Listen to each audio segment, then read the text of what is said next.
Novel Dirje ini menceritakan seorang lelaki yang bernama Najemin. Ia memiliki kekurangan di mana ia tidak bisa berbicara dan hanya bisa menggunakan bahasa isyarat. Awal mula cerita Najemin ini diawali dengan pertemuan JH sama Jaemin, yang dimana mereka berdua berkenalan. Kemudian ada satu kejadian di mana Jaemin dibully oleh orang sekelas mereka, terus dibela oleh JH. Kemudian mereka semakin dekat. Jeno sebagai pacarnya JH sekaligus saudaranya Jaemin tidak terima akan kedekatan mereka. Pulangnya Jeno mengancam Jaemin untuk tidak mendekati pacarnya, akan tetapi tidak digubris oleh Jaemin karena pada saat itu Jaemin sudah mulai menunjukkan ketertarikan kepada JH. Jeno juga ada memperingati pacarnya yaitu JH untuk menjauhi Najemin, akan tetapi tidak digubris juga oleh JH karena ia merasa tidak ada salahnya untuk mendekati Jaemin hanya untuk sekedar berteman. Akan tetapi semakin lama semakin dekat, JH ini menaruh perasaan lebih dari sekedar teman kepada Jaemin. Jaemin juga menaruh perasaan lebih sekedar dari teman kepada JH. Jeno yang mengetahui Jaemin menyukai JH tidak terima, kemudian ia memukuli Jaemin di rumahnya. Tapi tak disangka ternyata Jeno merupakan lelaki yang telah menyelingkuhi JH dan berpacaran dengan Yiyang, di mana Yiyang ini merupakan sekretaris OSIS. JH yang mengetahui hal itu pun meminta putus kepada Jeno, akan tetapi Jeno tidak mau. Karena putusnya JH sama Jeno membuat JH semakin dekat dengan Jaemin, dan JH sama Jaemin semakin lama semakin mendekat, dan keduanya mulai saling menyatakan perasaan tersirat yang lebih dari sekedar teman. Terus Jeno meminta balikan kepada JH, tetapi ditolak. Karena ditolak, Jeno marah dan sepulangnya ia menuduh Jaemin mencuri uang ayahnya yang bernama Donghae, dan Donghae yang mengetahui bahwa Jaemin yang memaling duitnya, ia pun memukul Jaemin menggunakan gesper.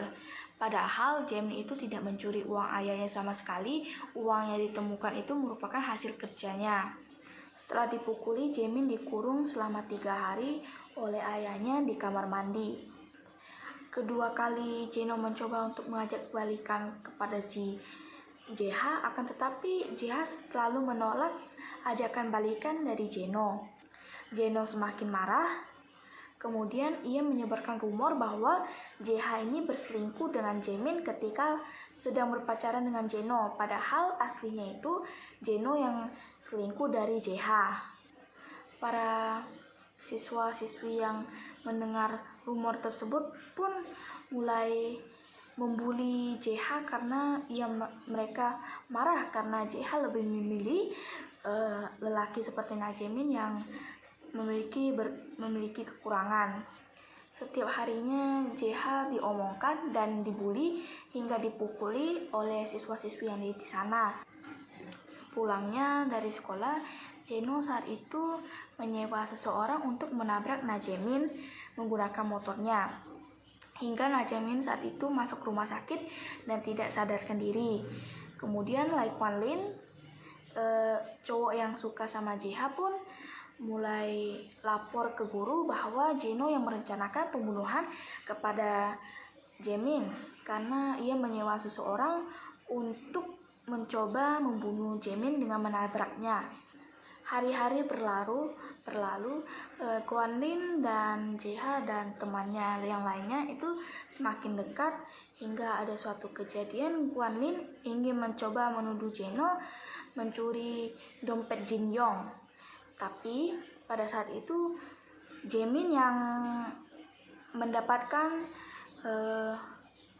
tuduhan tersebut. Ia dituduh memaling uang Jin Yong, sehingga ia pada saat itu dipukuli oleh siswa yang ada di sekolah tersebut. Kemudian Sepulangnya, Jaemin dipukuli oleh ayahnya sendiri yang bernama Donghae.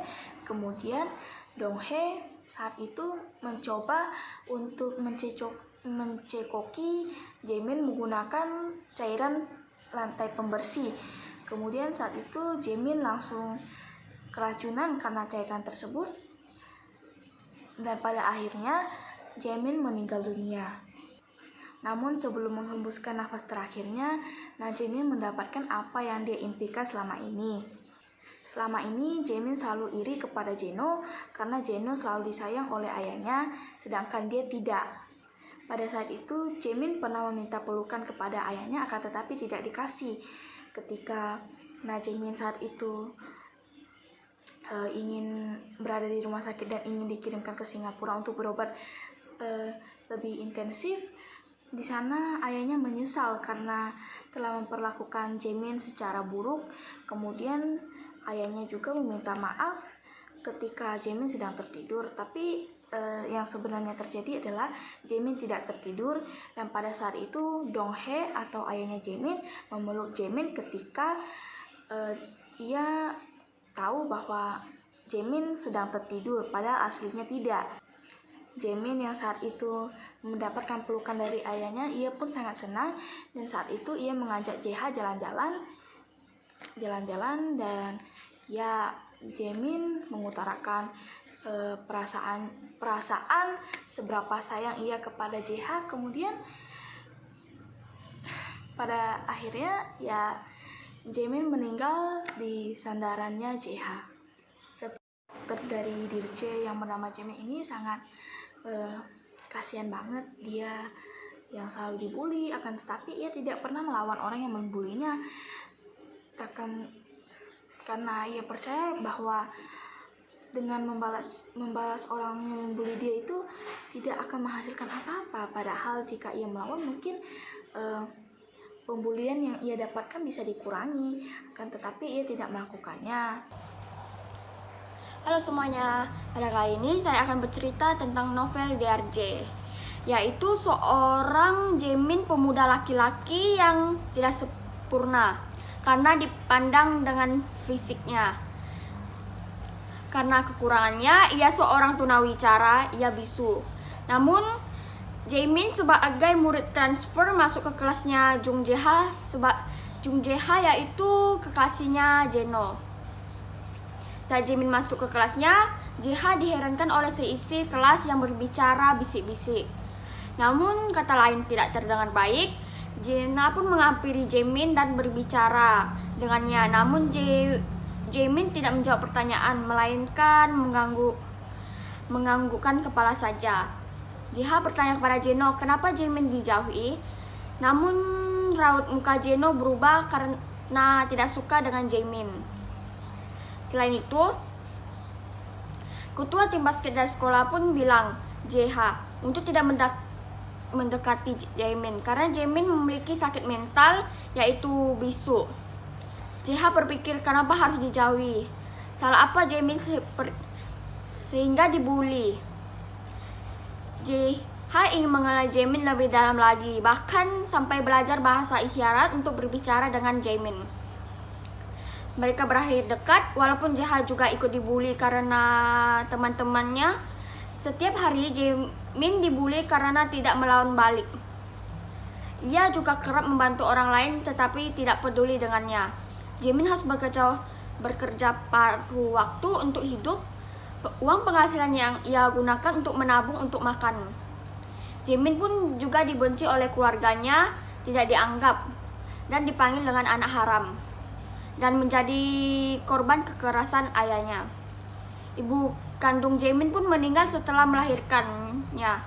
Walaupun tidak pernah bertemu, Jaemin pun masih sayang dengan ibunya.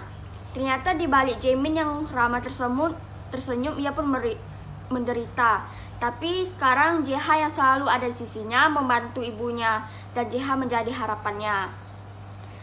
Jaemin pun tidak pernah menganggap semua itu suatu halangan. Karena di kehidupan kejam ini, ia memilih untuk tidak menyerah. Jaemin pun memberikan energi positif ke orang-orang ke sekitarnya. Salah satu keunikan, Jaemin menggunakan bahasa yang baku. Jaemin suka hujan dan juga puisi dan JH. Ia menulis buku hariannya.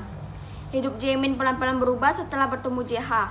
Kedekatan Jaemin dan JH akhirnya membuat mereka bersama. JH belajar banyak hal dari Jaemin. Dan JH tersadar bahwa ia harus bersyukur lagi. Karena ia bisa mempunyai semua fisiknya tidak seperti Jaemin. Namun perubahan Jeno ke JH drastis. Setelah dekatnya Jaemin membuat mereka hubungan pun terputus. Jeno pun membuli JH karena sikapnya. Dan ia berpacaran dengan banyak wanita Jeno. Bahkan teman-temannya pun menjauhinya. Satu hal yang tidak tahu yaitu Jaemin tinggal serumah dengan Jeno. Mereka adalah saudara tinggi. Jaemin itu sangat membenci Jaemin. Jeno itu sangat membenci Jaemin karena ia bukan adik kandung selain adik tiri. Sampai Jeno pun ingin membunuhnya. Ia tidak ingin orang lain tahu bahwa Jaemin adalah saudaranya. Sedangkan Jaemin berbalik banding dengannya. Ia menyukai Jeno dan mensayangi Jeno, sehingga Jaemin mengerjakan PR-nya, membersih kamar, dan membuat cemilan sampai ia merawat saat ia sakit.